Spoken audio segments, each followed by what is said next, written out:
Baik, semuanya semangat pagi. Tolong dibuka layarnya lah, saya pengen tahu hadirnya siapa saja. Halo, tes. Iya Pak, siapa? Bentar Pak.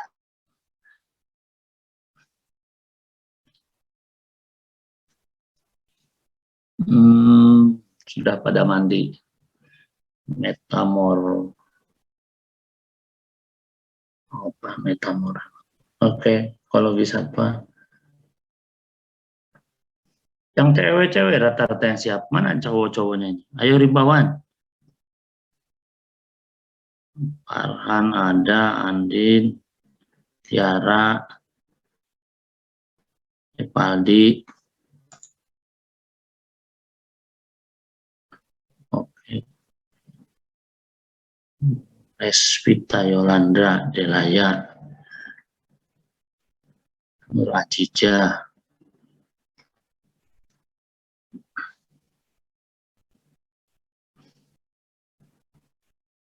Mana nih Imam Muslim Muhammad Abdul. Ini nama-nama Islam nih, berat sekali nih. Mana wajahnya ini?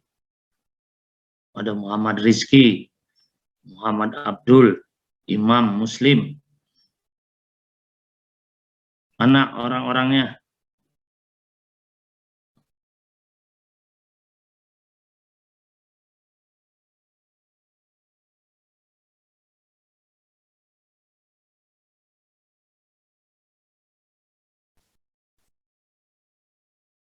Muhammad Rizki mana? Muhammad Rizki.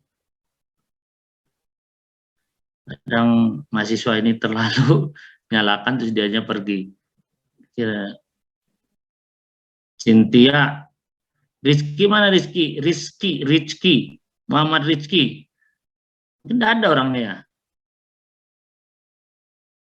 Ripaldi.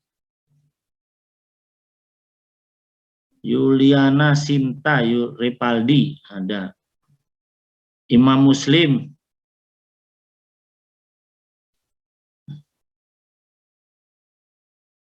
Muhammad Rizki mana Muhammad Rizki?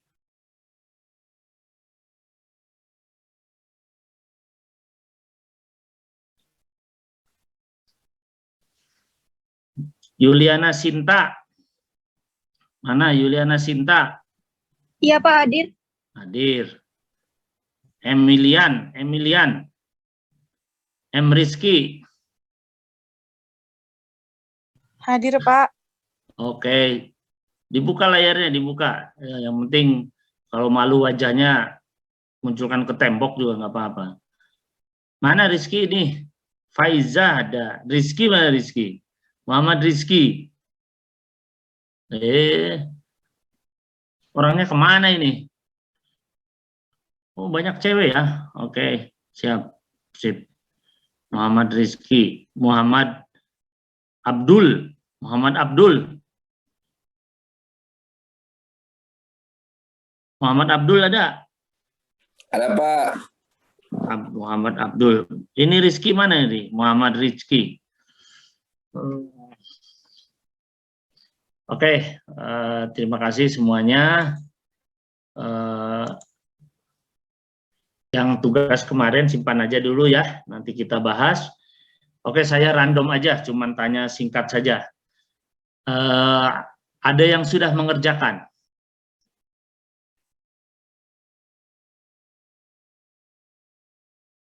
Ayo dijawab. Ada Pak. Nah, siapa yang sudah mengerjakan? Tadi sebut namanya. Cuman ingin tahu aja saya. Iya sih Pak. Ya, Yesi. Oh, bisa Yesi. Alhamdulillah Pak. Bisa. Oke, contohnya ada. Oke, Yesi bisa. Saya perlu 2 orang lagi. Siapa yang sudah mengerjakan? Rohani Pak. Rohani bisa.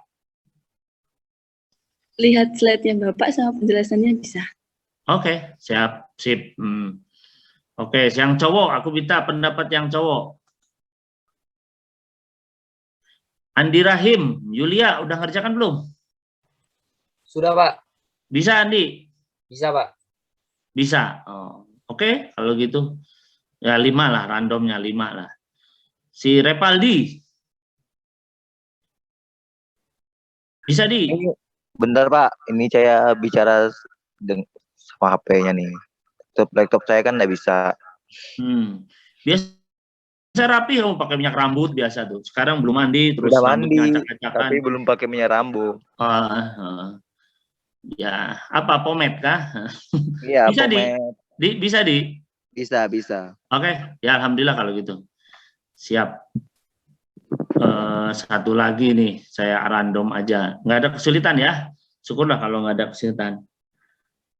Ini Avela mana Avela? Iya Pak. Ini kamu acara apa ini?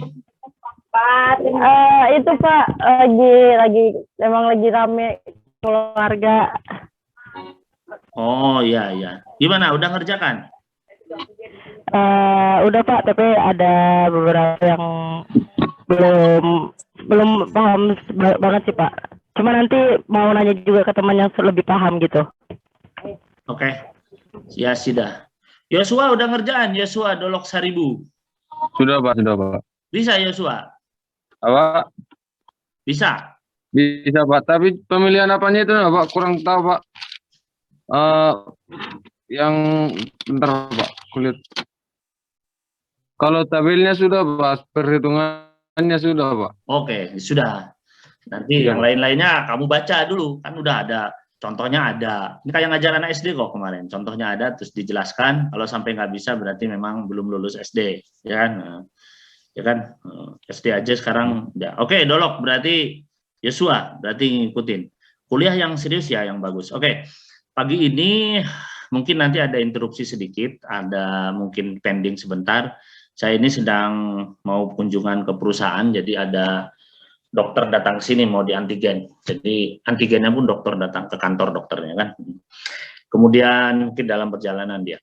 Kemudian hari ini saya coba, saya nggak tahu apakah hari ini kuliah terakhir ya, atau kalau praktikum masih ada, saya ngasih nanti untuk praktikum. Cuman jamnya belum tahu, karena praktikumnya mudah lah. Dari saya tinggal saya kasih pertanyaan, Anda lihat di YouTube, jawab pertanyaan itu.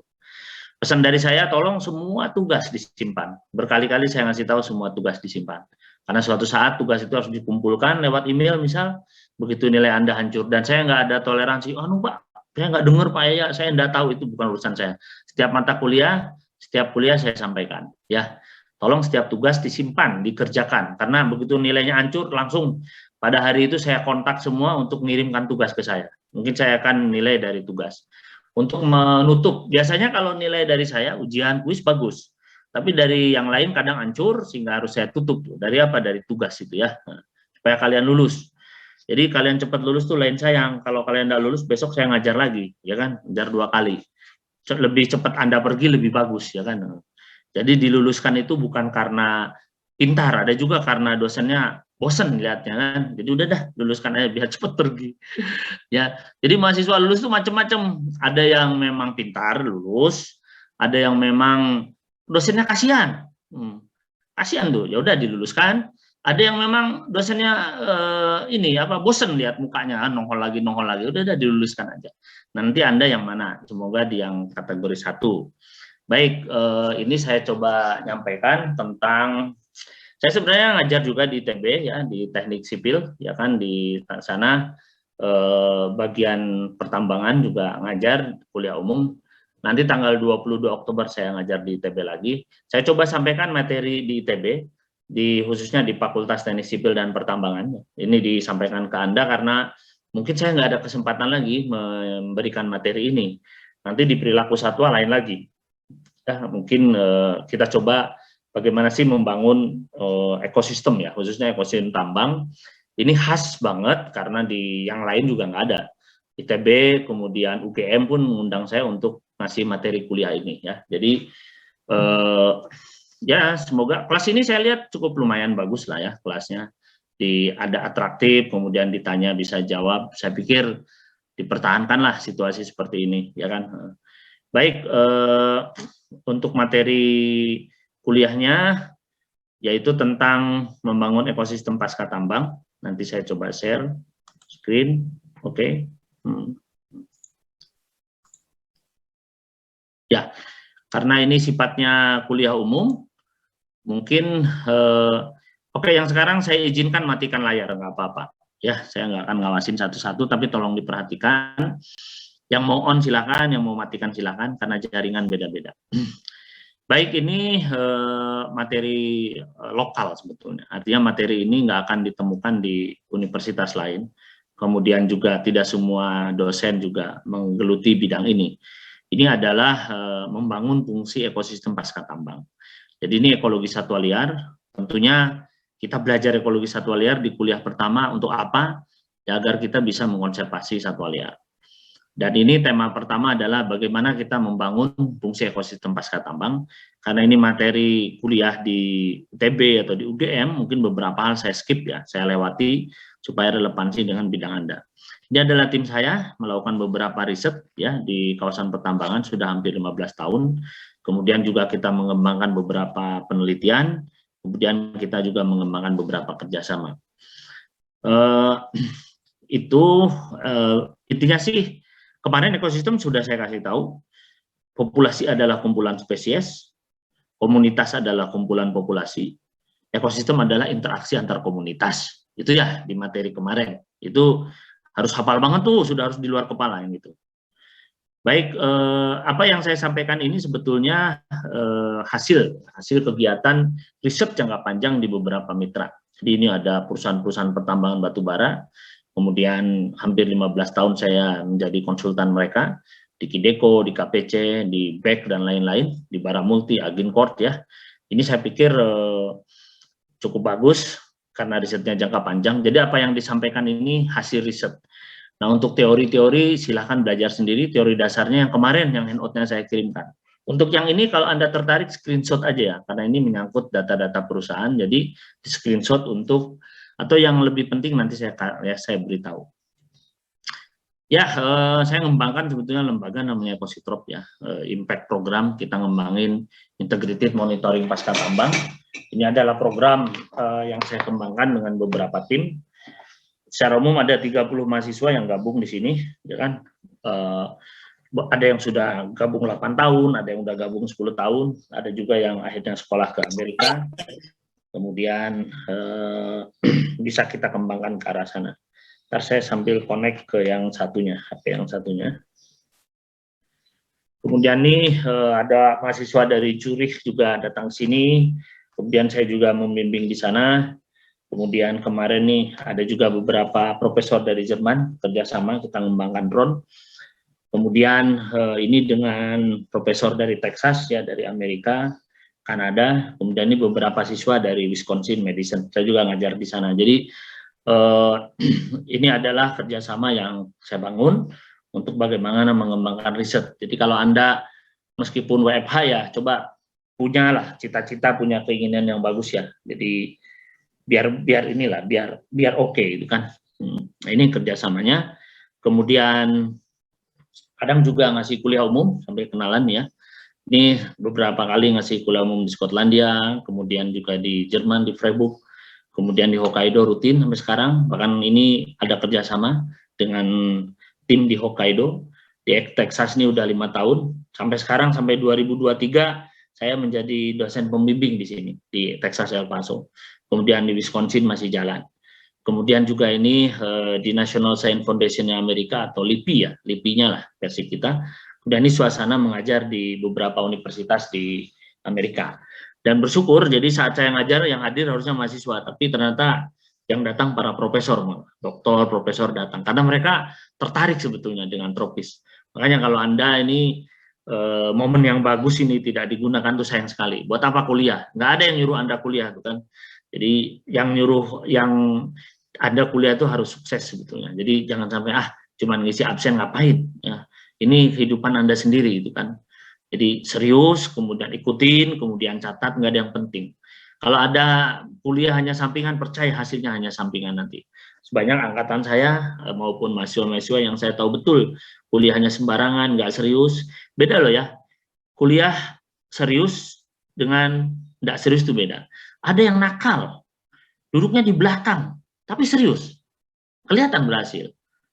Ada yang udah duduknya di belakang, nggak punya catatan, nggak serius, nggak berhasil. Jadi beda yang bandel, yang nakal. Misalnya, dia ngerokok, saya biasa aja. Bisa jadi dia ngerokok tapi serius belajarnya, ya kan? Jadi penampilan tuh nggak jadikan ini gondrong anaknya, ya gondrong bisa jadi kuliahnya serius.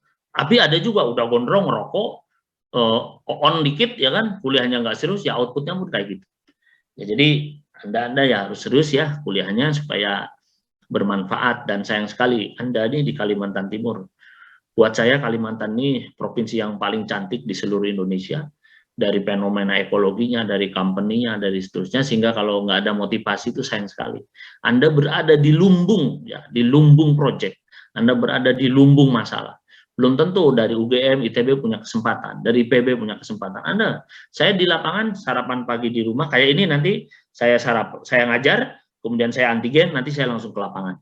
Bayangkan, dosen-dosen di Jawa nggak akan bisa, ya kan? Kemudian nanti malam pulang, makan lagi, tidur di rumah, ya kan? Nah, jadi ini pagi mungkin ngajar sebentar, saya antigen, kemudian saya langsung ke lapangan, mantau tim, dan malam bisa pulang lagi insya Allah. Kira-kira seperti itu. Ini kelebihannya di Kalimantan Timur. Jadi Anda sebetulnya kalau Anda sadari, Anda ini berada di fakultas yang bagus sebetulnya. Ya, saya waktu pertama kali lulus keterima di Unmul karena saya daftar ke ITB sebetulnya. Cuman di ITB fakultasnya tinggi banget sehingga tidak lulus. Kemudian saya keterima di Unmul, oke, saya nikmati. Saya seriuskan dan alhamdulillah ternyata menghasilkan. Jadi jangan melihat universitasnya ya, dimanapun Anda berada, kalau serius insya Allah Anda akan berhasil. Kemudian mungkin ini sambil saya connect ke ini ada beberapa literatur di Google Scholar ya, di Google Scholar. Kalau Anda tertarik ingin baca, silakan dibuka. Kalau nggak bisa di-download, kontak saya, Pak, saya pengen baca ini, tapi nggak bisa di-download karena ada yang harus beli.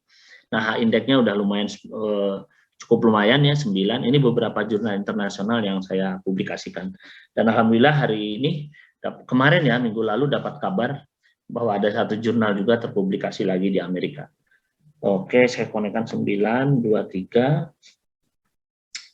2031, 45, 26, join.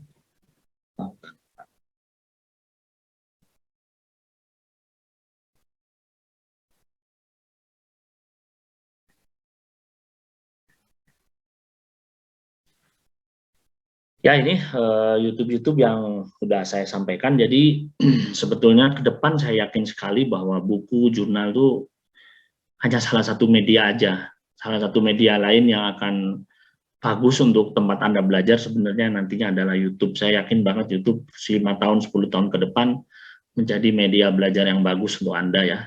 Jadi sekarang Anda bayangkan ini kayak Bekantan, ini film kemarin kita bikin filmnya 5 tahun nih ngumpulin datanya. Kemudian Anda bisa nonton dalam waktu mungkin 10-15 menit. Kemudian yang sarang orang hutan tuh datanya 15 tahun, kemudian Anda nonton 17 menit. Jadi bayangkan itu. Jadi ini yang sekarang saya bangun agar mahasiswa-mahasiswa kita bisa menikmati ya kan. Lanjut saja, kemudian nah ini mungkin ini juga perlu ditanamkan. Jadi prinsip dasar kita melakukan belajar ekologi satwa liar itu dalam rangka membangun ekosistem berkelanjutan. Kan? Ekosistem berkelanjutan itu terdiri dari aspek sosial, ekonomi, dan lingkungan. Ini 3 hal ya kan. Jadi kalau nanya buat apa belajar ekologi satwa liar, ya agar kita bisa membangun sistem yang berkelanjutan, sistem lingkungan kita. Mungkin ini tidak relevan dengan ekologi satwa liar, tapi ekologi ada di mana? Ada di aspek lingkungan ini. Jadi pasti akan bermanfaat. Oke.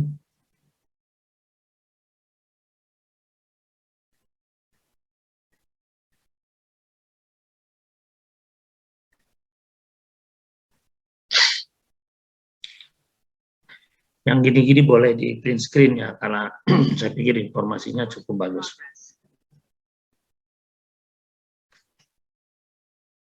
Oke. Nah, kita kenapa sih belajar ekologi satwa liar? Terus terang aja, karena banyak variasi ya, variasi habitat ya. Jadi di sini aja di ekosistem pasca tambang ya. Kenapa saya harus ngasih tahu hutan alam? Oke deh, kita belajar gampang. Tapi di ekosistem pasca tambang sendiri ada beberapa variasi tutupan lahannya. Misal ini ada void ya kan. Di sini ada overburden ya. Ini soil stock misal. Kemudian ini ada masih overburden. Kemudian ini ada blue car. Kemudian ini ada reklamasi tua ya. Ini reklamasi tua. Kemudian ini ada reklamasi muda. Kemudian ini ada reklamasi yang agak tua juga, bervariasi. Nah, jadi inilah belajar ekologi satwa liar karena ada variasi ekologi ya kan. Di sini ada ekosistem terestrialnya aja ditambang. Jadi dia ada variasi ekologi.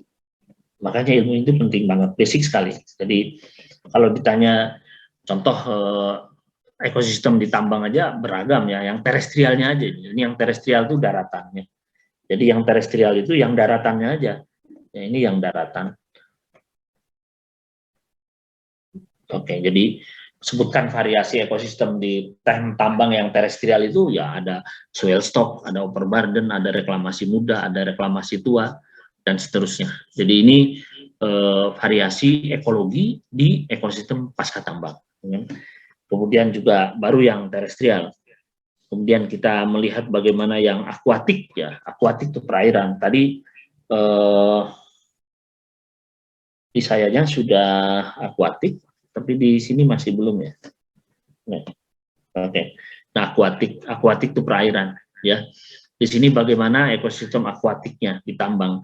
Di sini ada void ya, atau kolam tambang.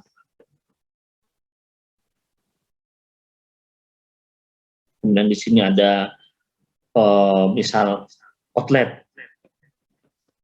Outlet itu air yang keluar dari tambang. Kemudian di sini ada inlet. Ya. Inlet itu biasanya lebih bersih. Inlet, air yang masuk ke tambang. Ini keluar, ini masuk ke tambang. Kemudian dia ada sungai. Ada sungai-sungai. Jadi di tambang sendiri variasi ekosistemnya beragam juga ya. Ada akuatik itu kita sebut perairan. Oke. Jadi ekosistem apa yang dimaksud ekosistem terestrial, apa yang dimaksud ekosistem akuatik, itu saya pikir Anda harus tahu semua ya. Nah. Sebentar, saya tuh senang mencatat sekaligus. Jadi tadi ekosistem terestrial di tambang itu ada soil stock, kemudian ada overburden, ada reklamasi muda, ada reklamasi tua. Kemudian variasi ekologi ekosistem akuatik di tambang itu ada kolam tambang, ada outlet, ada inlet, ada sungai, ada void. Ini adalah beberapa variasi ekosistem di sana di wilayah tambang. Nah, kenapa makanya penting belajar ekologi satwa liar? Karena saya hanya ngasih materi ini ekologi satwa liar, kemudian perilaku satwa liar. Jadi mungkin daripada saya menerangkan ekologi yang terlalu global, mari kita pahami ekologi di sekitar kita saja dulu.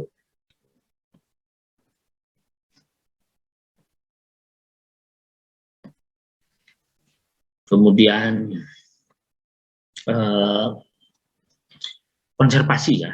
Jadi ini prinsip dasar belajar ekologi itu dalam rangka mengkonservasi. Jadi belajar ekologi satwa liar, ekologi saya singkat SL aja. Kenapa sih kita belajar ekologi satwa liar? Ya tentunya dalam rangka mengkonservasi ini, ya kan? Ekologi SL itu dalam rangka mengkonservasi. Konservasi apa? Konservasi satwa liar. Nah, konservasi sendiri sebetulnya 4 kata aja ya. Jadi ada pemanfaatan dan pelestarian fungsi ekosistem. Jadi kalau ditanya apa sih konservasi, sebenarnya ada 4 kata. 1, konservasi itu pemanfaatan. 2, konservasi itu pelestarian. 3, fungsi. 4, ekosistem. Nah ini materi dasar. Jadi konservasi itu ya pemanfaatan, bukan pelestarian aja. Buat apa dilestarikan nggak dimanfaatkan? Nah, bisa juga pelestarian dan pemanfaatan fungsi ekosistem boleh, dibulak-balik boleh.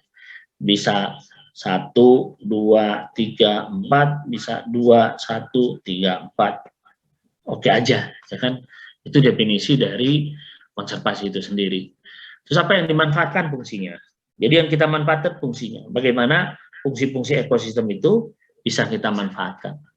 Misal belajar ekologi satwa liar, tentu di sana ada populasi kijang, ada populasi rusa di Kanada, di Amerika, di Jepang. Dari ahli-ahli ekologi satwa liar, ahli perilaku ekologi satwa liar itu keluar rekomendasi kapan harus berburu. Harus berburu juga, harus diburu, harus dimakan. Kenapa? Karena kan overpopulasi, mereka berkembang biak terus beranak ya. Ya tentunya harus ada di harvesting ya. Bukan sesuatu yang luar biasa di sana, tapi ada izinnya, ada waktunya. Nanti kayak di Hokkaido itu, ini daerah Jepang paling utara berbatasan dengan Rusia, ada itu di lab saya beberapa teman saya punya sertifikasi untuk huntingnya rusa ya, rusanya Hokkaido karena overpopulasi di sana. Ya, dari mana tahu overpopulasi? Ya belajar ekologi satwa liar, ya kan? Dari perilaku satwa liar, sehingga itu manfaatnya. Jadi dimanfaatkan sebetulnya. Satwa liar juga dimanfaatkan. Kita perlu kulitnya, kita perlu tanduknya. Di kita kan semua tidak boleh ada yang diburu, tapi diburu pada kenyataannya. Kayak rusa dilindungi, payau dilindungi, tapi mau makan sate payau kapan aja ada. Itu kan lucu juga. Jadi nggak konsistennya di sana. Nah ini masalahnya. Jadi apa yang dimanfaatkan fungsinya, apa yang dilestarikan fungsinya. Yang penting tidak merusak. Ya. Jadi konservasi dari perspektif ekologi satwa liar itu bersifat dinamis. Ya sehingga ini kalau kita ngomong pemanfaatan, ada namanya nanti harvesting, harvest satwa liar, harvesting, hunting. Ya kan, misal di sini ada kijang, ada payau. Tapi di sini ada regulasi. Di kita itu yang nggak ada regulasi. Ya kan? Faktanya dilarang diburu, tapi satenya ada terus. Ya kan? Jadi yang penting bagaimana ini bisa kita manfaatkan. Oke. Kemudian perubahan fungsi pada tingkat ekosistem. Tadi kan konservasi itu pemanfaatan dan pelestarian fungsi ekosistem. Nah, yang ini bukan konservasi. Kenapa? Karena fungsi ekosistemnya hilang. Bukan konservasi. Ini bukan konservasi. Tapi ini apanya apa? Ini di sini aspek ekonomi. Ini produksi. Bukan jelek ya, maksud saya. Kenapa? Karena kan ekosistemnya berubah. Jadi di sini juga aspek ekonomi yang dikembangkan. Ini tambangnya, ini produksi. Nah, jadi bukan konservasi itu karena apa? Pemanfaatan ekosistem yang merubah fungsi. Jadi fungsinya udah berubah, ya. Ini jadi sawit, ya ini jadi tambang, ya kan? Jadi fungsinya udah berubah. Oke, makanya ini bukan konservasi. Karena kenapa? Kenapa ini bukan konservasi? Nah, jawabannya adalah karena fungsinya sudah berubah. Yang tadinya ekosistem tropis jadi tambang, yang satunya ekosistem tropis jadi sawit. Kira-kira seperti itu ya. Makna lain dari konservasi itu. Jadi bagaimana sih Pak pemanfaatan yang tidak merubah fungsi? Ya, nanti kita jelaskan. Oke. Kemudian berikutnya, nah ini perubahan fungsi. Bangris itu dilindungi. Karena Pak? Karena pohon madu. Ini ngomong ekologi, ini bangris. Ini pohon madu. Ya. Dilindungi. Statusnya dilindungi. Makanya nggak ditebang ini. Nah, jadi pohon bangris dilindungi. Karena pohon madu, Pak. Padahal kalau habitatnya seperti ini, maka fungsi pohon bangris sebagai pohon madu nggak ada lagi. Kenapa? Karena jamaahnya udah hilang. Dia tidak jamaah hilang. Ya, dia tidak atau kata jamaah itu bisa juga kita kasih nama asosiasi ya. Asosiasinya. Jadi ini bangris dilindungi karena pohon madu, tapi kalau pada jamaahnya hilang, jadi sawah, jadi HTI, maka fungsi pohon madu itu sendiri ya nggak ada. Ya kan? Oleh karena itu, ini yang disebut pemanfaatan yang merubah fungsi pada tingkat spesies. Kalau tadi sebelumnya pemanfaatan yang merubah fungsi pada tingkat landscape. Nah, ini pada tingkat spesies kira-kira seperti ini.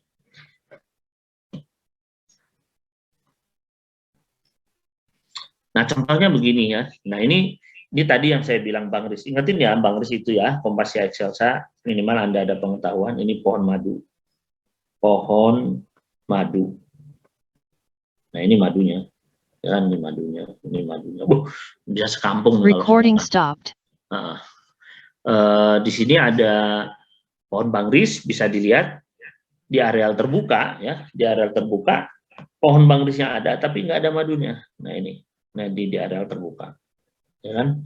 Di area terbuka tuh pohon Bang Riznya ada, madunya nggak ditemukan. Kenapa? Karena pada kawasan terbuka terjadi penurunan fungsi pohon Bang Riz, yaitu bukan jadi pohon madu lagi. Jadi kita melindungi itu sebetulnya karena fungsinya, ya kan. Nah, itu manfaatnya belajar ekologi. Jadi belajar ekologi itu bagaimana hubungannya antara lingkungan dengan satwa liar, ya kan. Manakala lingkungannya nggak ada, ya beberapa fungsi jadi hilang.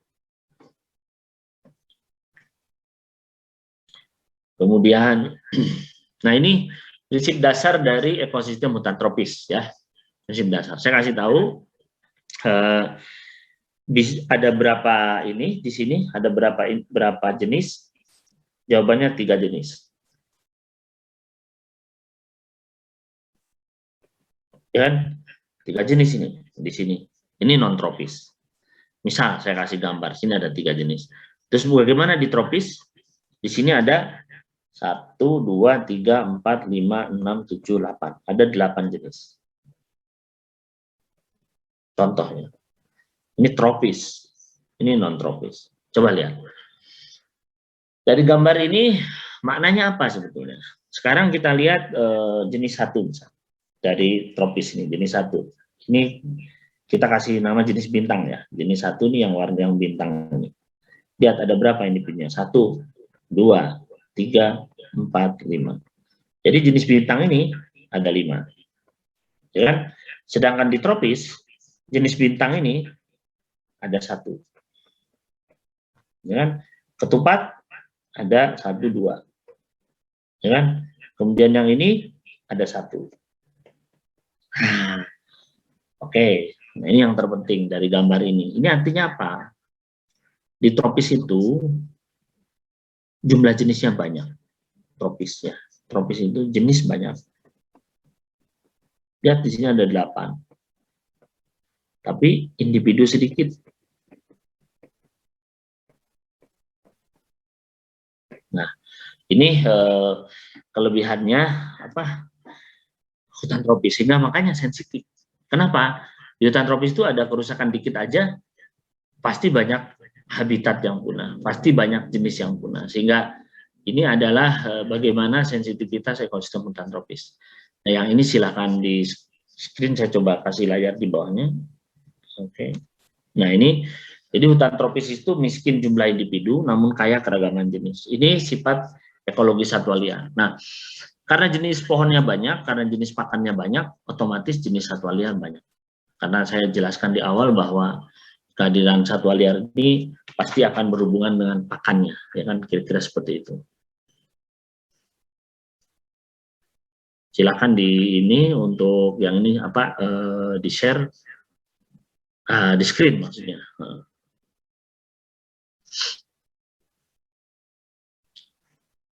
Oke.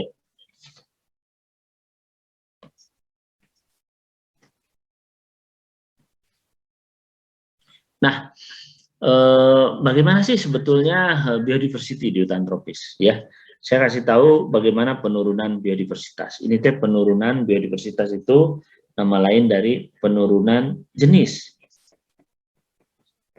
Misal ya, misal untuk pohon, misal di sini di hutan primer itu misal ya, saya kasih tahu misal.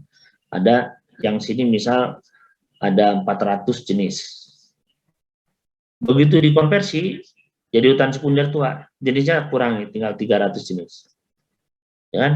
Begitu dikonversi berkurang, tinggal 200 jenis. Begitu dikonversi tinggal misal 20 jenis.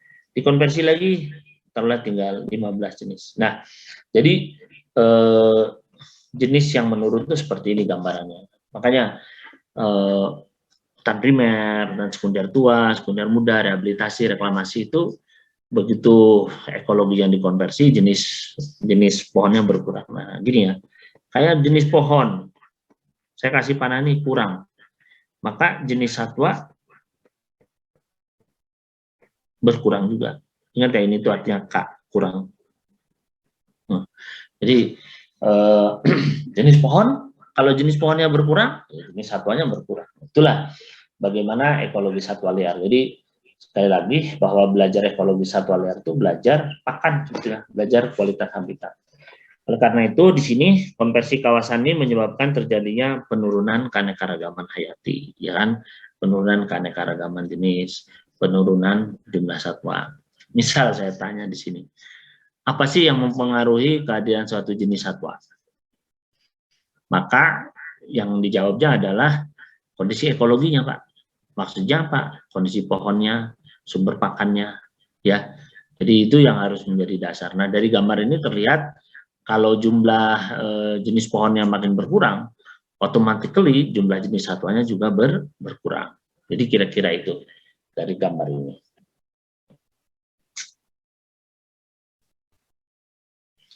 Nah, tapi ada yang unik ya di hutan tropis itu, bisa dilihat di sini. Tadi kan menurun tuh, ada 400, 200, dan seterusnya. Misal tadi ada 400 jenis, ada 200 jenis, ada 100 jenis, dan seterusnya misalnya. Nah, uniknya hutan tropis itu begini. Ternyata ada jenis yang memang akan muncul manakala hutan itu jadi hutan sekunder. Namanya pionir spesies. Ya, kelompok-kelompok pionir itu. Tapi kalau hutannya masih primer, jenis itu tidak keluar, ya kan?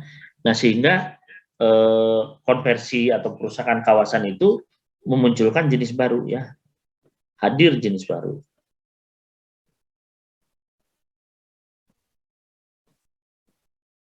Nah, hebatnya negara kita, hebatnya hutan tropis ini.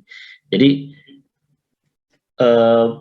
tadi kan ini 400 ya, ternyata dari 400 itu ada 150 yang masih di hutan tropis, terus 50-nya jenis baru, misal ya, 50. Jadi kira-kira seperti itu. Nah, ini unik dan menarik. Kemudian kita juga misal di sekunder muda di sini ada 400 jenis. Kemudian ternyata ada 50 yang muncul di sekunder muda, kemudian di sini ada 30 jenis baru. Nah, unik kan, jadi 50 ini dia hadir di hutan primer dan dia hadir di sekunder muda. Tapi 30 jenis ini hanya hadir di yang sekunder muda. Ini dinamika ekologi, ya. Jadi nanti bagaimana pengaruh pembukaan lahan terhadap kondisi ekologi satwa liar, ya kan? Mungkin saya catat, ini penting banget, karena saya juga ikut mencatat sebetulnya, supaya catatan kita sama. Oke. Pertanyaannya misal, apa pengaruh konversi ya kawasan hutan? Maka pengaruh pertama adalah tentu hutan berubah dari hutan primer menjadi sekunder tua, sekunder muda. Kemudian pengaruh berikutnya adalah keanekaragaman jenisnya menurun. Kemudian pengaruh berikutnya adalah munculnya jenis baru, jenis yang tidak hadir di habitat sebelumnya. Jadi ini pengaruh konversi kawasan dalam perspektif ekologi. Oke, saya tulis di sini coba, pengaruh konversi kawasan. 1, perubahan ekosistem, perubahan tutupan lahan. 2, penurunan jenis, jumlah jenis. Terus 3, ya sama, penurunan jumlah pakan. kan? Sehingga yang keempat nih penurunan satwa liar. Kenapa? Pakannya kan menurun. Ya, jadi kalau bagaimana pengaruh konversi, saya nggak tahu nih bagus nggak tulisannya, tapi karena saya sambil jelaskan harusnya Anda tahu bagaimana pengaruh konversi kawasan hutan, maka terhadap satwa liar, satu terjadi perubahan tutupan lahan Pak, benar. Kemudian terjadi penurunan jumlah jenis Pak, oke. Terjadi penurunan jumlah pakan, oke. Kemudian satwa liar, oke. Kenapa satwa liar menurun? Karena pakannya menurun. Ya, jadi kehadiran satwa liar itu akan selalu dipengaruhi oleh keanekaragaman jenis pakannya. Silahkan dicatat dulu.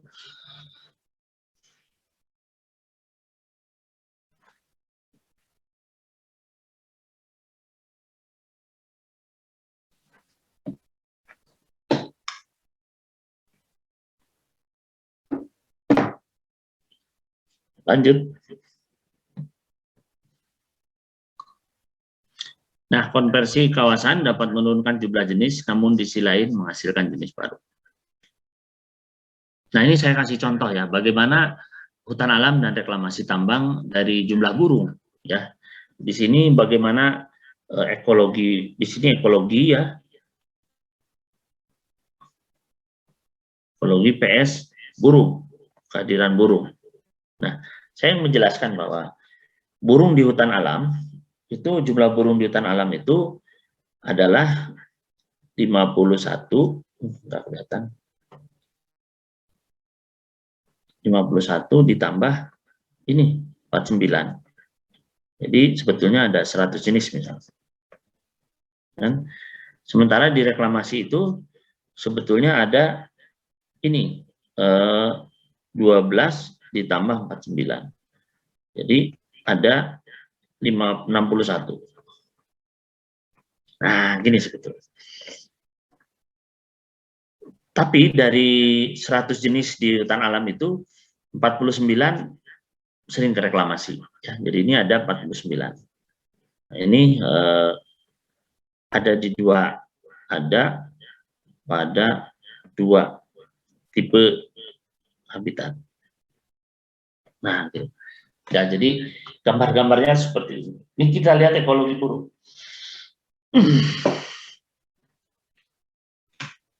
Ini burung asli nih, kita nggak tangkapin ini. Ada kangkaren perut hitam, kemudian ada kadalan bira, ada cucak kutilang. Ini burung-burung yang hadir di reklamasi tambang. Jadi kayak kangkaren itu ada di hutan alamnya, terkadang juga transit di beberapa tanaman reklamasi.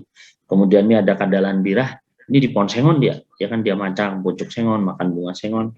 Kemudian ini cucak kutilang. Cucak kutilang tuh kalau di hutan alam jarang tuh, tapi di hutan rusak banyak sekali. Kira-kira seperti itu.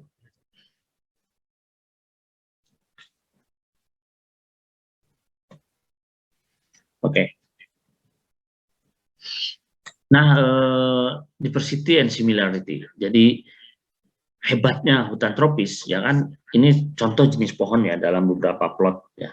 Jadi cara menghitungnya tuh, ini saya misal membangun beberapa plot, kemudian saya ingin lihat, ini misal di Sambarata 1, Sambarata 2, ini nanti akan dijelaskan mungkin saat ngambil kuantitatif, ekologi kuantitatif. Tapi saya ingin jelaskan bahwa sebetulnya di Sambarata 1 ini pohon ya, pohon. Di Sambarata 1 itu sebetulnya ada berapa? Ada ini, 62. Ya kan? Maaf, 52. 52. 52. Kenapa 10 tambah? Kemudian di sini ada berapa? Ini ada 31. Nah ini ya, 52, 31. Nah, similarity-nya 24%.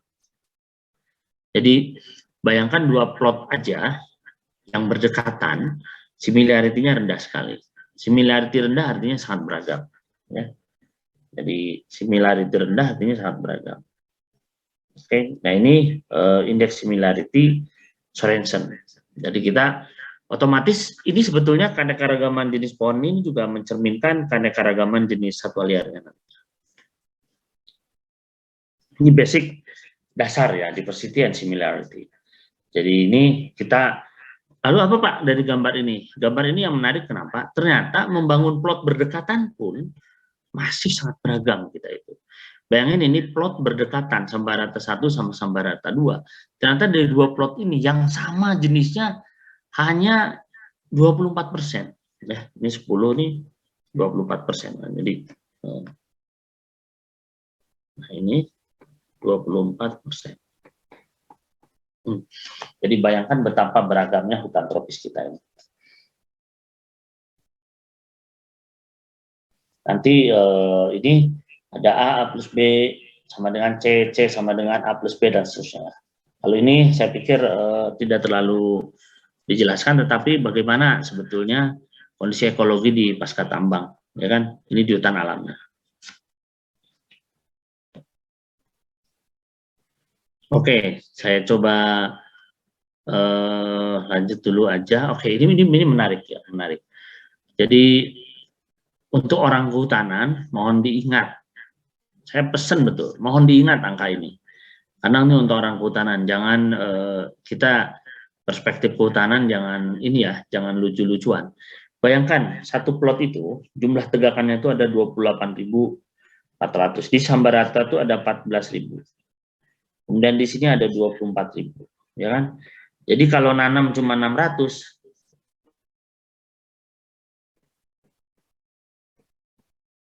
ini nggak ada apa-apanya. Kita sudah membuka 28.000 pohon per hektar, 28.000 atau 14.000. Sementara 600 belum tentu tumbuh. Ini rehab kan, rehabilitasi. Nah, program rehabilitasi itu hanya 600 pohon per hektar. Jadi kalau ditanya berapa sih jumlah individu per hektar ya di ekosistem tropis, bayangkan 28.000. Jadi ini ada pohon, kemudian di sini ada pancang, di sini ada semai. Kalau kita tambahkan, kira-kira jumlahnya seperti ini, ya kan? Kayak ini 28.000. Nah, jadi betapa kayanya hutan tropis kita itu. Ini adalah jumlah tegakan per hektar. Jadi kalau tanam cuma 600 pohon per hektar, jangan salah loh, kita udah membuka hampir 28.000 pohon per hektar. Oke, dari sini mungkin saya tanya, ada pertanyaan dulu enggak? Saya coba stop share. Baik, silakan dibuka lagi, kita ngobrol sebentar.